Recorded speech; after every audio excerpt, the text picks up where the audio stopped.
all of these terms that color analysts use, they just come from color theory. And during your session, a color analyst should be explaining which terms apply to your season so you have an understanding of your own colors. It makes sense if you're not a color analyst or somebody who works with color regularly that you wouldn't necessarily know what all of these terms mean, because why would you need to know how these apply to everybody's seasons?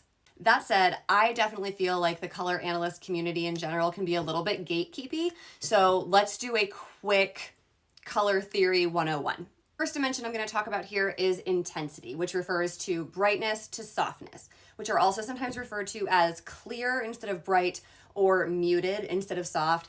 I prefer soft because I never want to say to somebody, you're in the muted palette because, vibes. So all intensity means is how much gray is added to a pure hue or color. So if you're at the very top, the brightest of the bright, there is no gray added to those colors. And as you come down the spectrum, you're adding more and more gray. So here on just this little sample image, watch what happens as I pull the gray out and you see those colors getting brighter and more saturated, right? And now we're gonna go the other direction and I'm gonna slowly be adding gray and you're gonna see that the colors are getting softer and more muted. Now let's look at the next color dimension, the value. And value is just referring to how much white has been added to a color or how much black has been added to a color. So back to my little tree image, if I slowly start adding white, you're gonna see all of the colors in the image are getting lighter and lighter.